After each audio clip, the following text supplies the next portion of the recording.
So let's immediately bear and feel and tune into the incredible responsibility of having a body, of having a mind, of being in the environment. This incredible responsibility of I, me, you, self.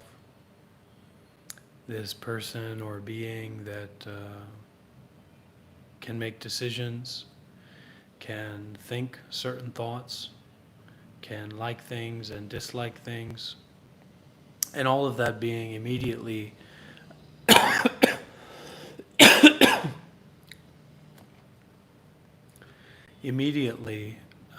continuously, uninterruptedly, right here and right now. So there's really nothing or no one, there's no environment or situation that we can find ourselves in where we don't have this responsibility of a self, but also the responsibility to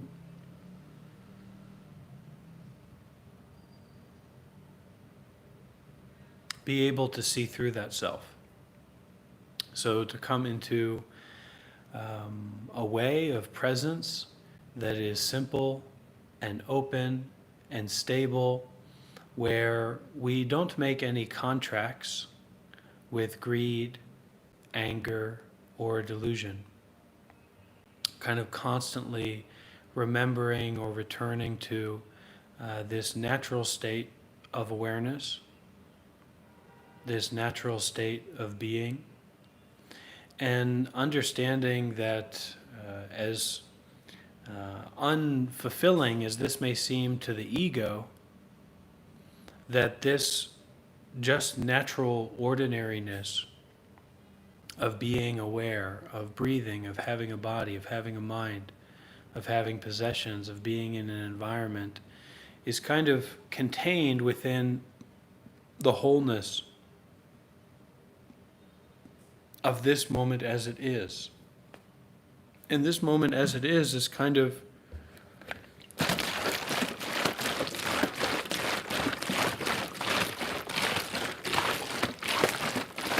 there's no explanation for it.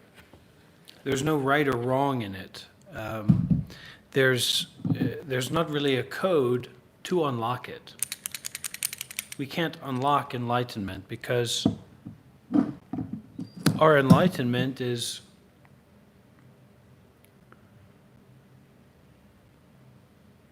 empty.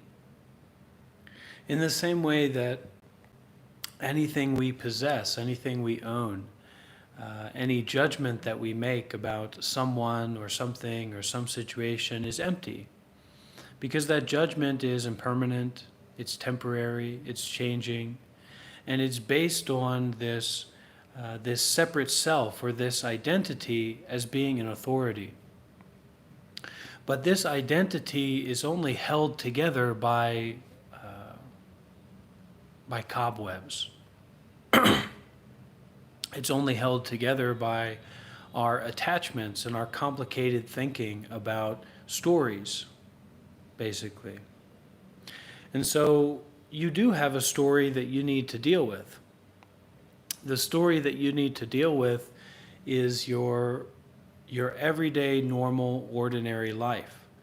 And the invitation here is to take that story with a grain of medicine. And that is the grain of medicine of mindfulness and detachment.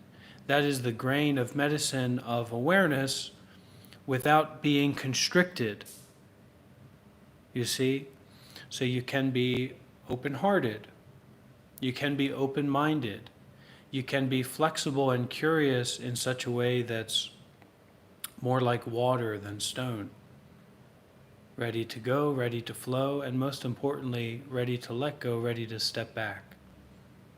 To step back and be in the ethereal here and now. Let's get some W's in the chat for that.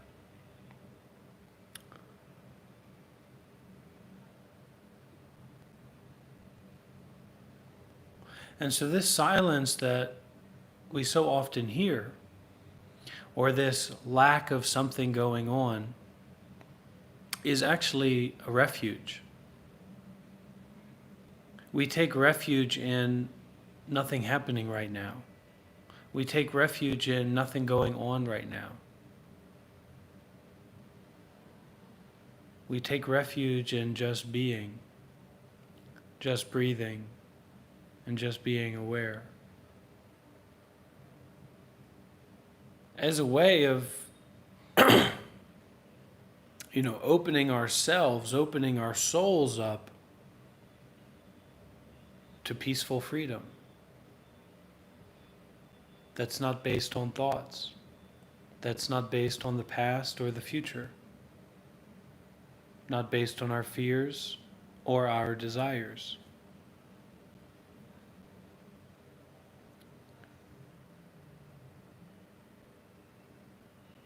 So when we ask the question, when we say, what's happening here, what's going on here, nobody else can answer that for us.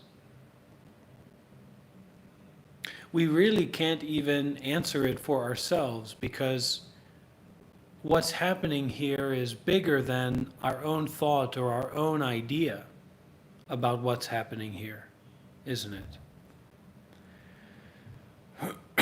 And being in a situation like this vulnerable human body and this vulnerable ego, someone says something nice to us, we fall in love with them. Someone says something very harmful or hurtful to us, they become an enemy for the rest of our lives. And we're constantly in a state of belief, because we're constantly in this continuum of belief that getting what we desire and avoiding what we want to avoid is somehow going to give us fulfillment or satisfaction in our lives. And that never works. Doesn't matter how much durian you eat. Doesn't matter how many cappuccinos you drink. Doesn't matter how many people like you. Doesn't matter how much money you have.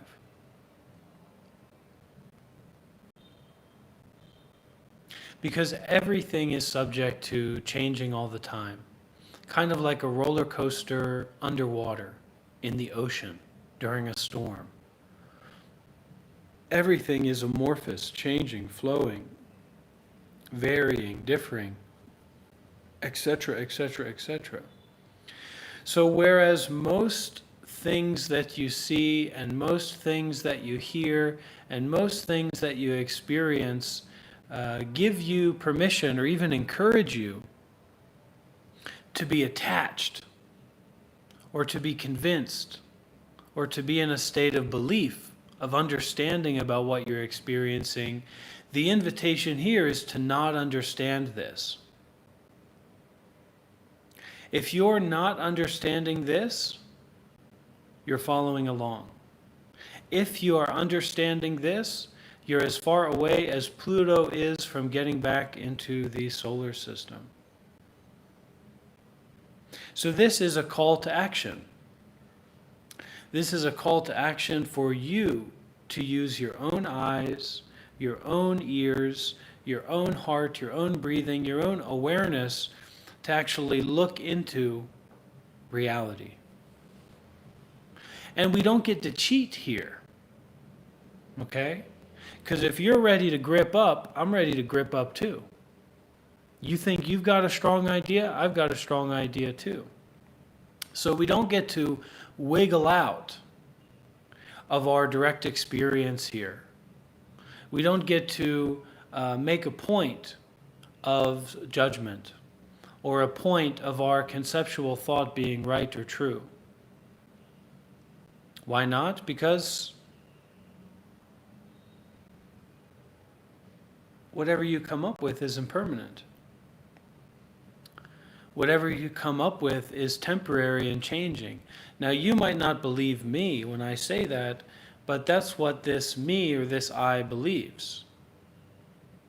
And how dare you not allow me to believe what I believe? However, the only other option therein is that this actually isn't someone. If I'm not allowed to believe what I believe, well, then I must not be someone. And I agree. So what do we do when we are facing not someone? What do we do when we are experiencing not something?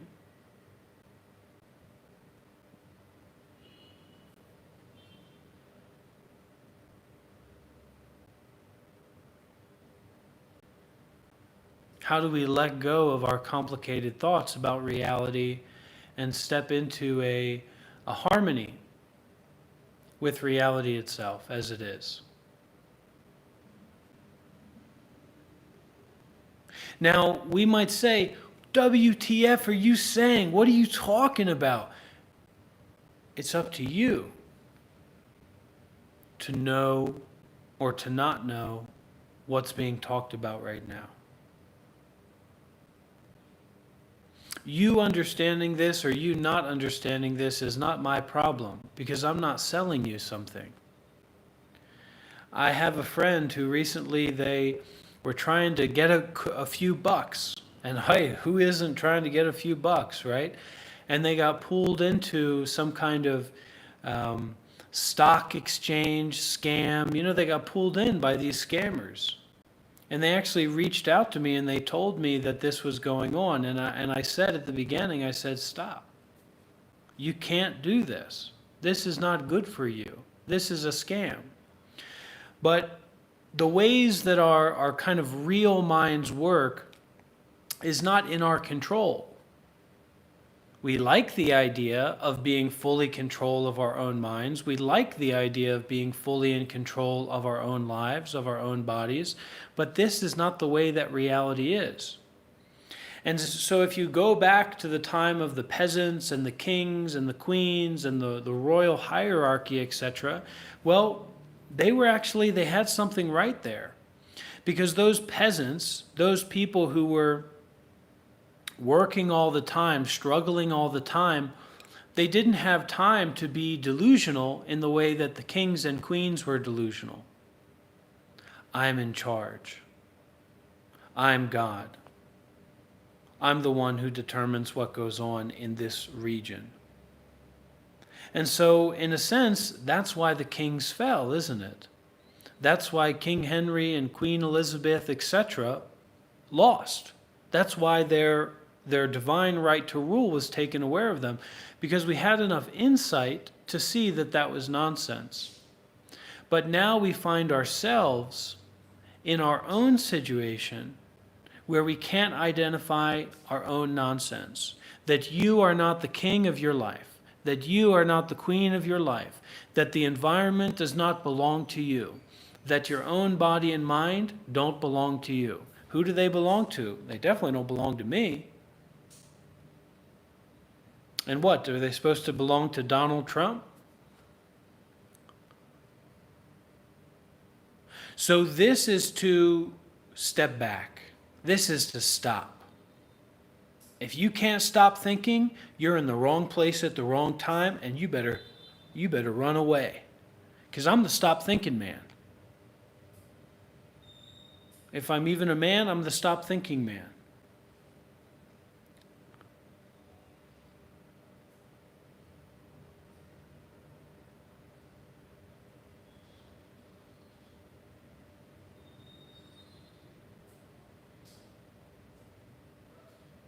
So we get into animosity, we get frustrated because the world hasn't treated us right. And beautiful women haven't come up to us and worshipped us and praised us and carried us off to an island somewhere. And because our parents didn't send us off to the Switzerland, oligarchy school, and then we grew up being trained and prepared to be these kind of luxurious, wealthy, princely people. So we are frustrated. We look to Andrew Tate, or we look to some other get-rich-quick scheme. Not just getting-rich-quick scheme for your money, but also for your ego. And so here, we're actually working to drop our egos. Drop your ego at the door. Do you dare to abandon your ego? Do you dare to challenge the green sweater, white hat, non-thinking man. No, you don't dare to do that because you cannot. Because you is just a not. This is concerned with awakening. What is ego?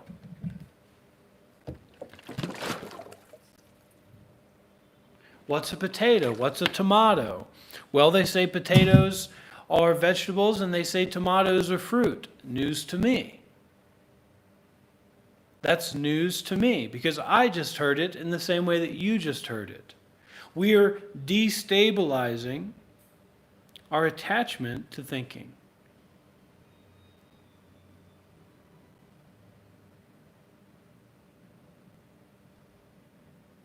Now, we're not destabilizing how we live our lives. We're not going and running off into the forest to become a monk or, standing in trash in the streets of India screaming. Okay? We're not doing that. We're stopping. And we're finding out that nothing outside of this is needed. The only need that you have, that I have, this you and I that is just a word, just a sound, just a concept, doesn't actually need anything. Why? Because it is already. Your identity, your ego, is already. It's already finished. It already is the way that it is. Now people are starting to call me out. They're saying, you're a begging gypsy. What's so bad with being a begging gypsy? What's so wrong about being open and available? What's so wrong about not holding on to a conceptual framework for direct experience here and now?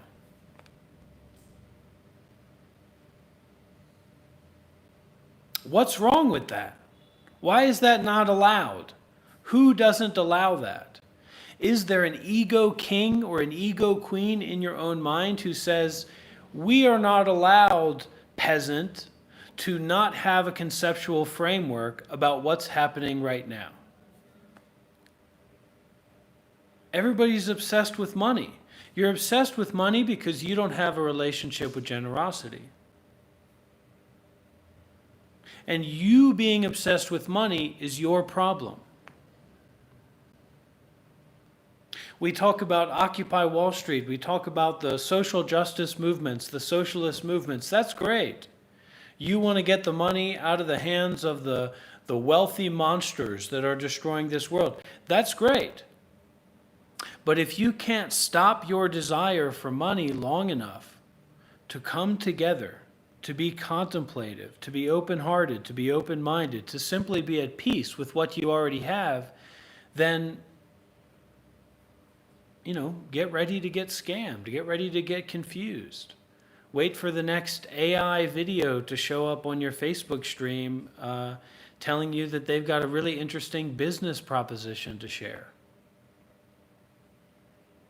I made a funny video once and it said, well, now it's kind of ironic, but I made this funny video and I said, hey there, I'm here to help. I'm a businessman with a lot of experience. Here's what we need to do. I've got a great project for you. Give me a lot of money and then I'll tell you how to make a lot of money. So, all right, send me a lot of money and we'll talk. Money's off the table here. If you're looking for a businessman, I'm not a businessman. I can't help you with investments. I've thought about it and my mind can't even look into it. It's not the way that I like to live my life, to think about things all the time. And especially to think about money all the time. It's a nightmare.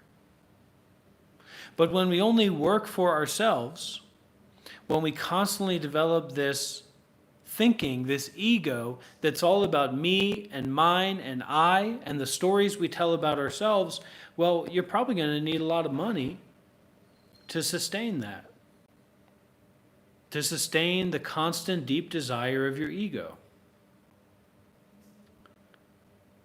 So drop ego, drop desire. This is an invitation platform.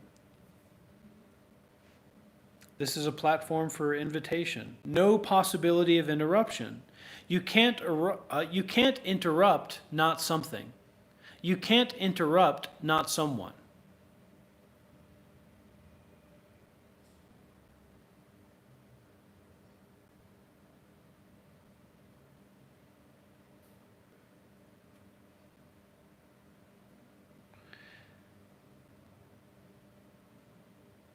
You need to get it together.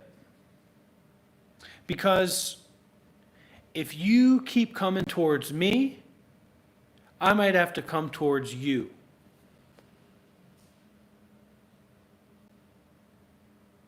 So drop me and drop you.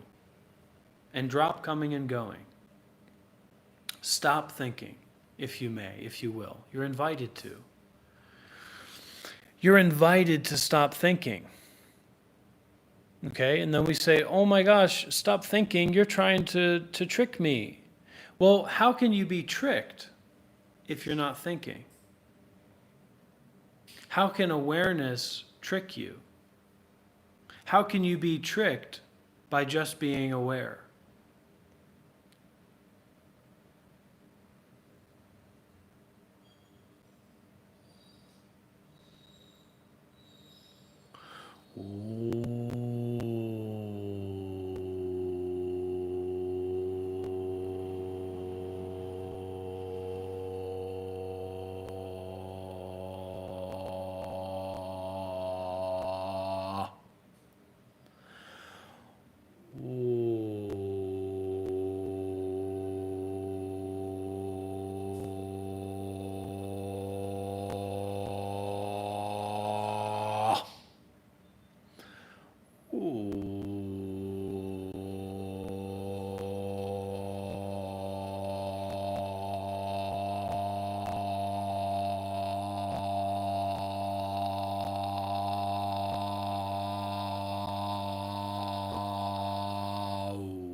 Breathing in,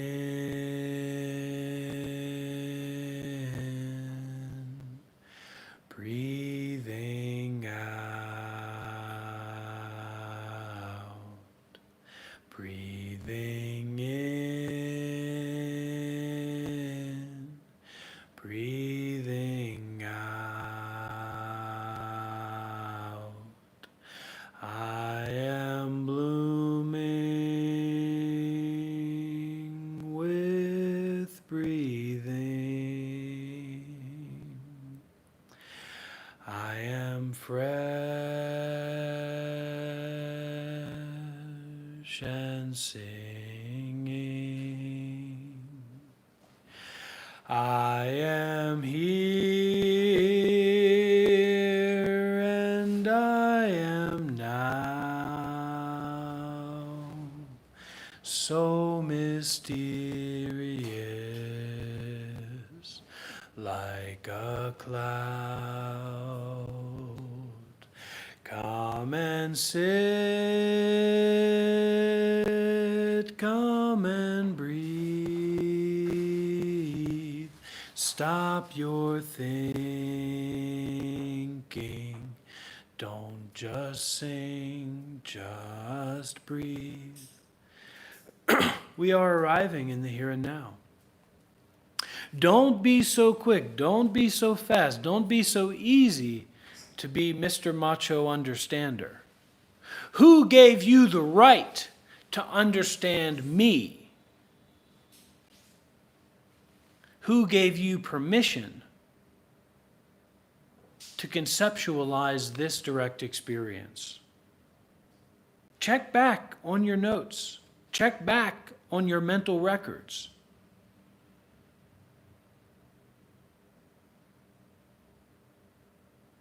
Step back and widen out to this wonderful present moment, as it already is, uninterruptible,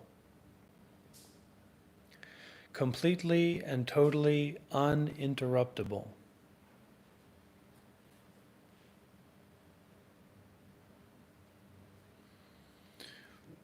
Well, What they say usually is that your teacher finds you. But the way that I would put it is that a teacher on the spiritual path is it's kind of someone that you can connect with and listen to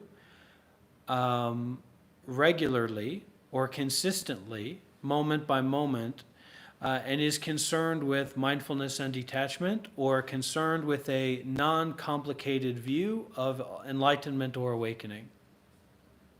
The methodology of practice may be complicated, may be convoluted, but to be able to connect with someone who's on the path, to show up, to listen, to breathe, to be aware, to put your own ego down, is good.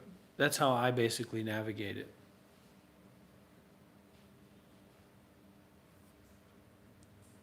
Does that make sense?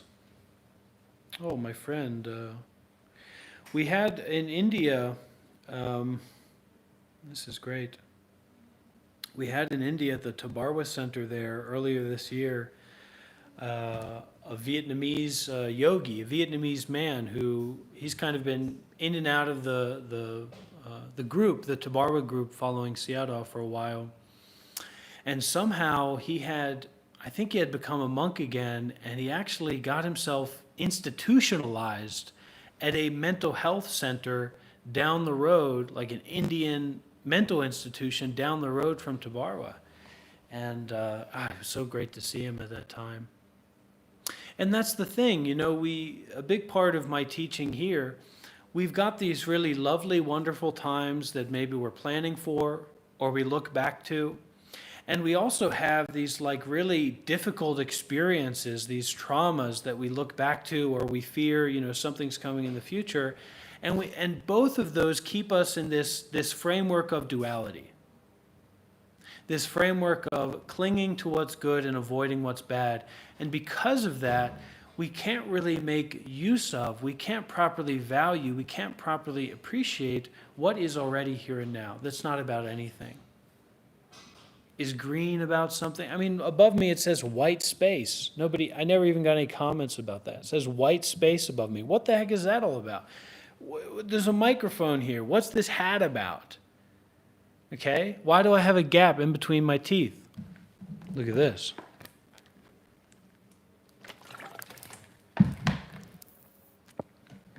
Why did I do that? What's going on?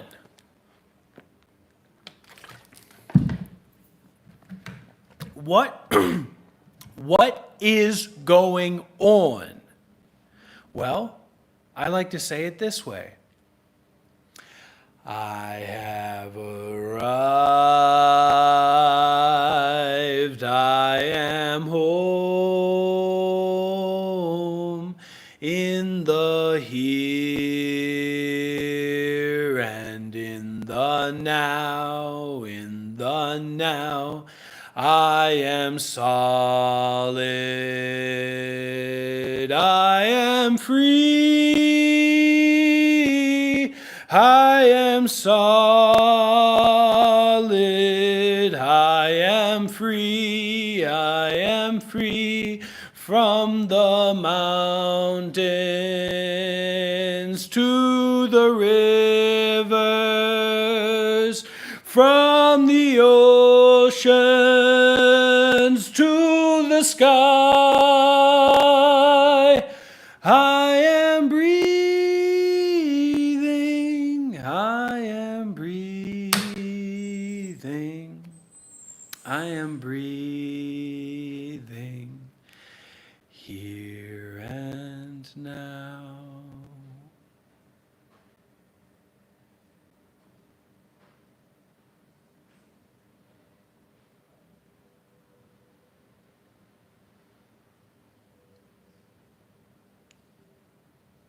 And what are we going to do when the aliens get involved? Well, don't take them too seriously. The aliens are overrated, okay? That whole thing's overrated. So, yeah, I'm just happy to be here with you. LGBTQ plus IA, go for it.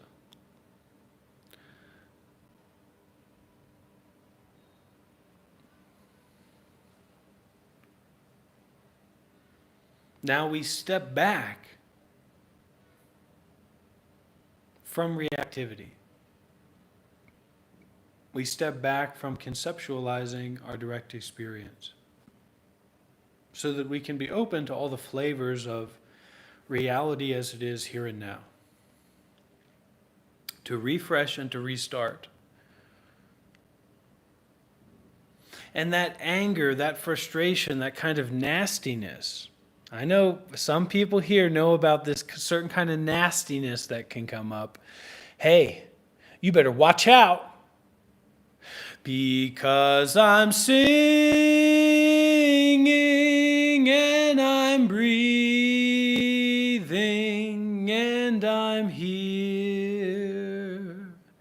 and I'm now. You know, there's a lot of this darkness in the world. And I think that a part of my spiritual teaching and my sharing with the world is really based a lot in an awareness of that darkness, in awareness of that suffering, almost that kind of evil and that quality of exploitation and negativity and overconsumption and capitalism and conflict that is so relevant in the world today. And so, you know, the way that I share and, all of that, I'm not trying to be performative. I mean, it's nice to sing, it's nice to share, it's nice to give on a good performance, but it's really to cut through and invite mindfulness and detachment with everything and with anything.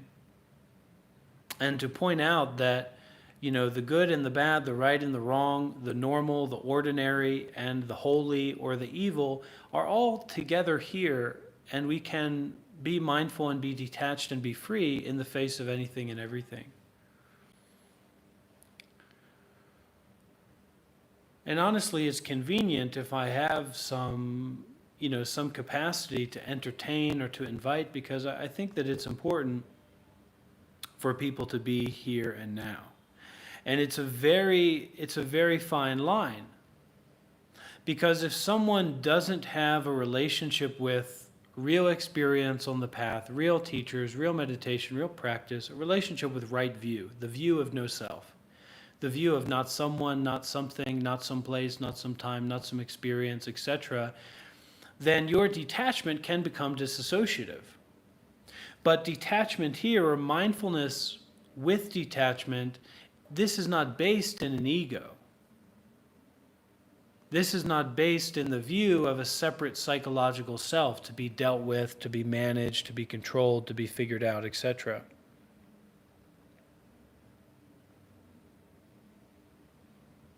But really, like Metric just said there, being present is powerful. So this is primarily about being present. This is like a being present variety. This is like a non-dual being present variety hour.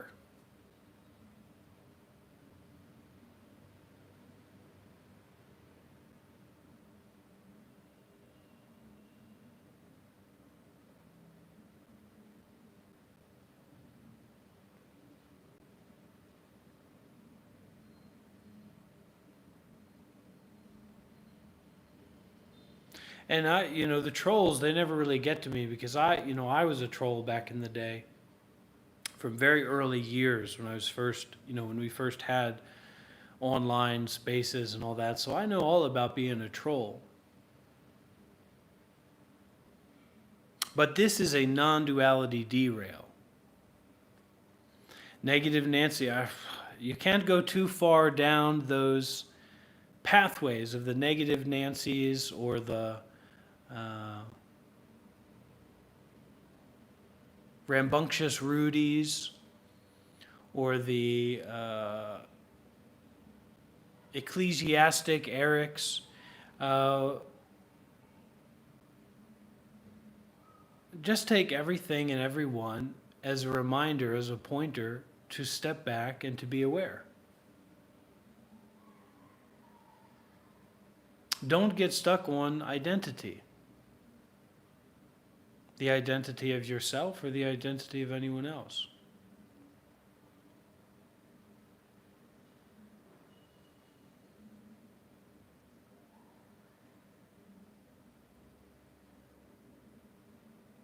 And so I'm often thinking about, well, where's this going to go? Where are we going to go from here? How is this going to develop? There's nothing to develop. There's nowhere to go from here. Everything as it already is, here in this live stream, is enough. As soon as we've reached the beginning, we've reached the end.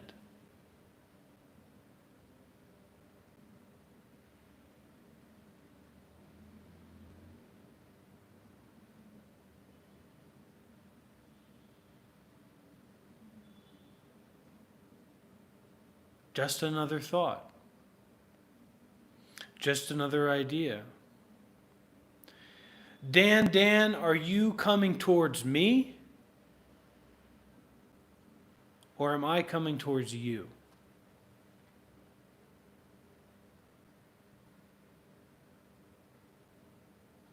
Just because we may like to put a label on someone doesn't mean that we can do that. Or that we have a right to do that. Just because we're physically stronger doesn't mean that we can oppress the other people.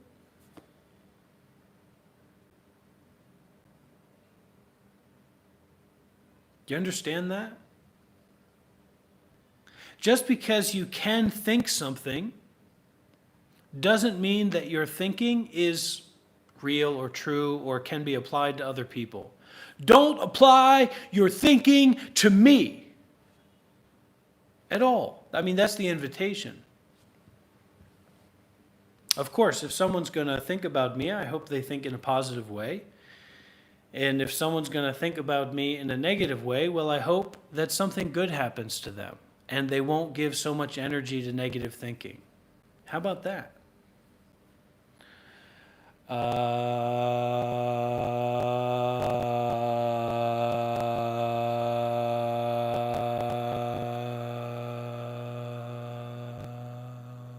Relax all seeking.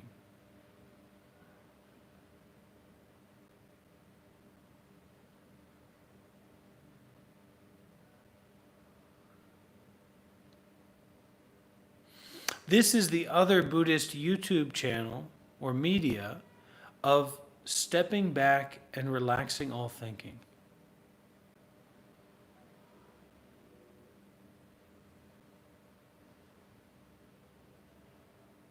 And it's got nothing to, that, oh, you should be following me, you should listen to my teachings. It's none of that. This is just, that's the best way that I can share that.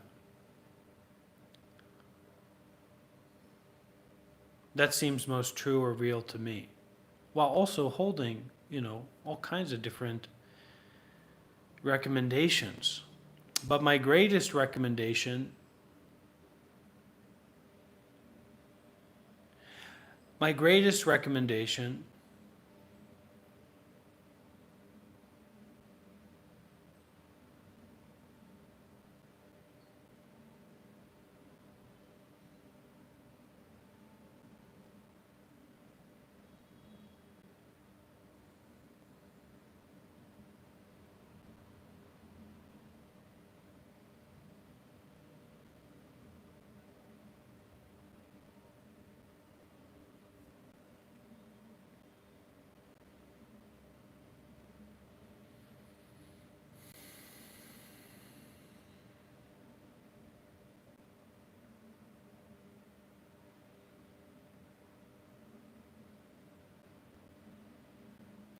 who's really to say what's normal?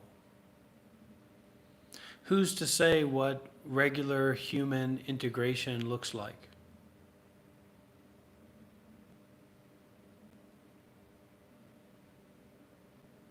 Now, being there with your life as it already is, that seems like the only real human integration that we can talk about. Integrating our psychology, our black side, our white side, our positive side, our negative side. All of that integration is going to have to take place right here and now. And that realization or that recognition of the right here and now, that's what's called awakening.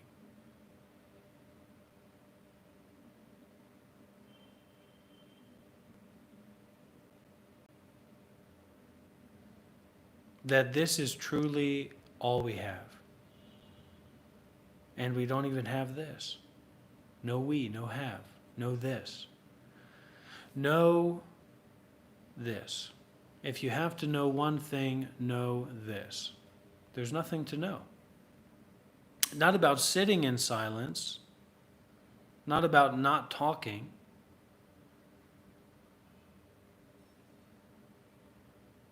Because this real silence flows freely in talking or not talking. This real sitting, or this natural meditation, this true meditation, flows freely in meditating and not meditating alike.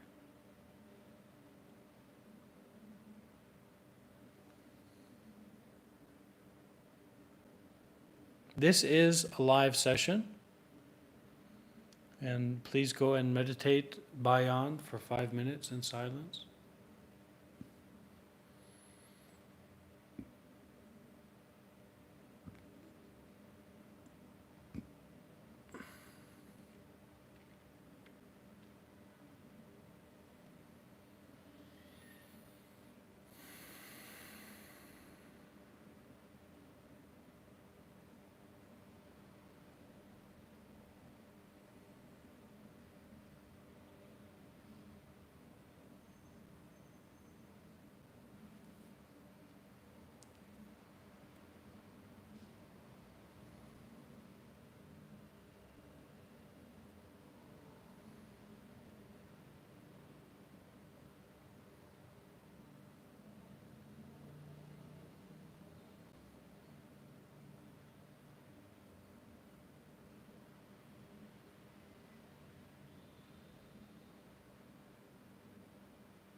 Do not interrupt me, and there's no need to leave positive comments. There's no need to leave negative comments. If you want to leave a comment, let's get some W's in the chat. But otherwise, connect with your own practice. Connect with your own mindfulness and detachment.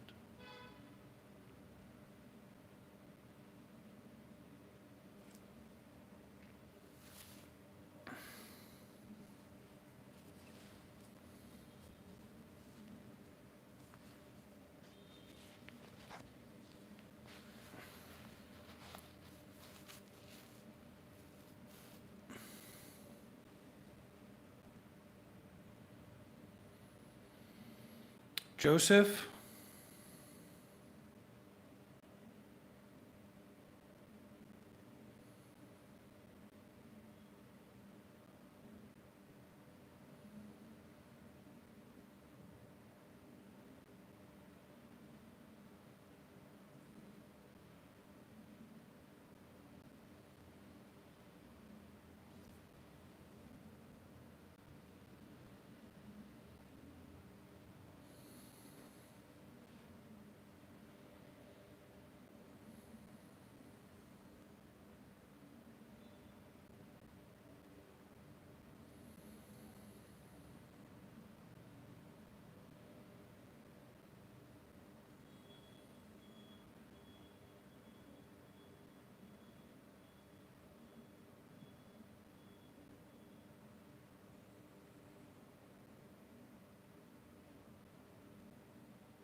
So this is the responsibility that we take on here.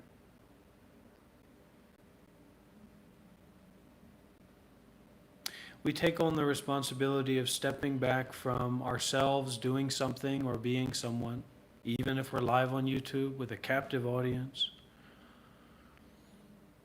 And we practice to be mindful and to detach, to step back and to be aware. And once we get caught or entangled in one aspect of our awareness, step back. Even step back from the stepping back itself.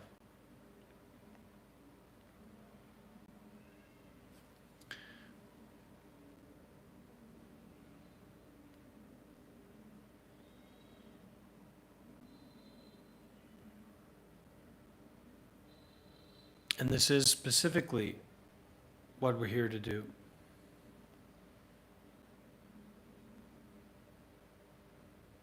We're not here to attract attention. We're not here to build a social media empire. We're not here to make money. We're not here to make ourselves feel more important or that we're doing something special.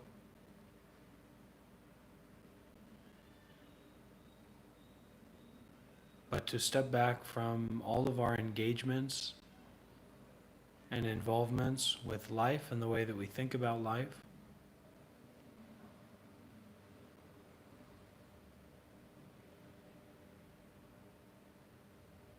And embody thoughtless awareness.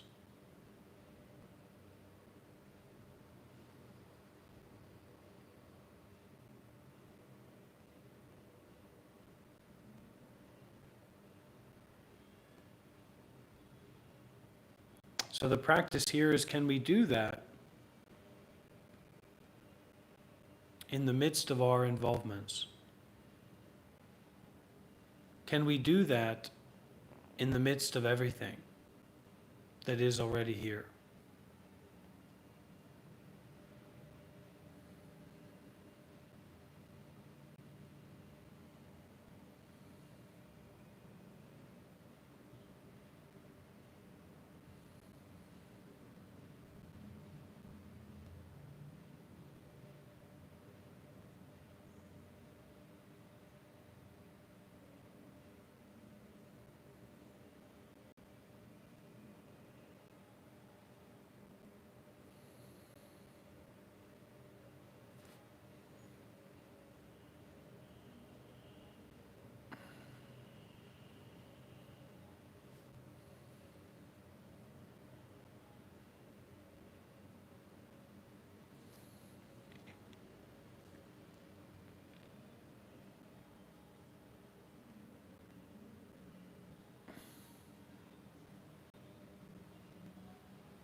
because we have the strong habit energy to continuously go back to thinking according to a narrative or a story around our direct experience. So allow that to drop.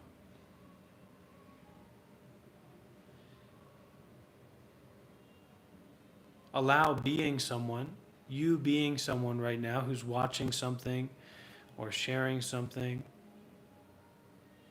to drop.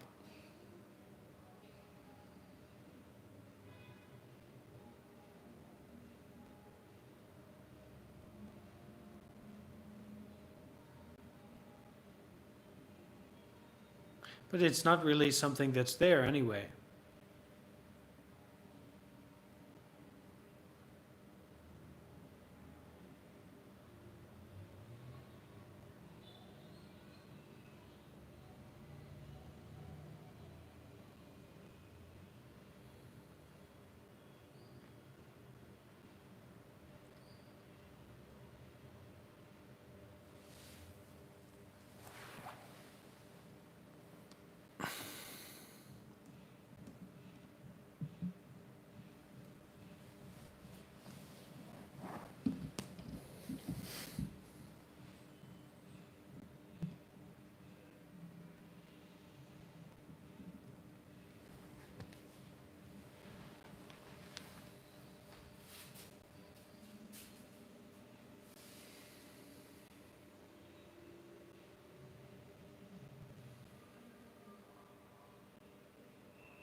So let's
let's settle.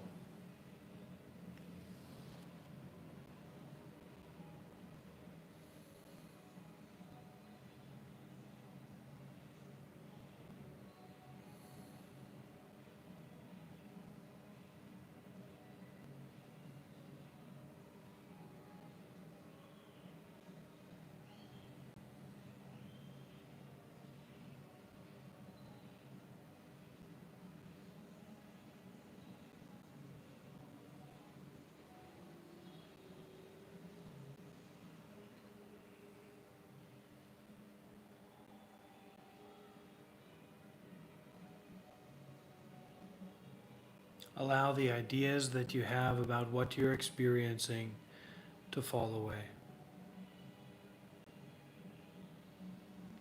Allow the thoughts that you have about what you're experiencing right now to fall away. Allow the thoughts that you have about what you're experiencing right now, the conceptual description of what's happening right now, to fall away.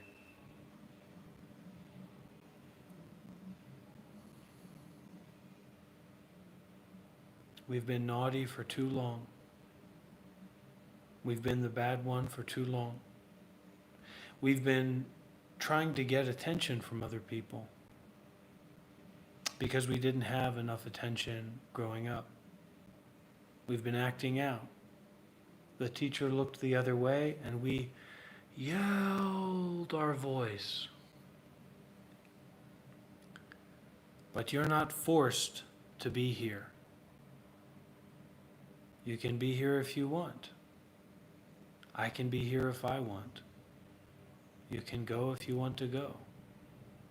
You can stay if you want to stay. But now is the time to take responsibility for your own mind. No cheat codes, no tricks, no thinking your way through it, but to actually face your mind as it is here and now. To be willing to do that.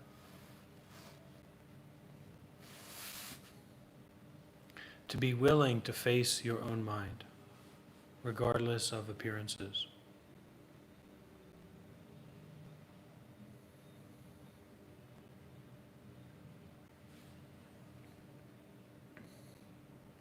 We may have to use the Kundalini option.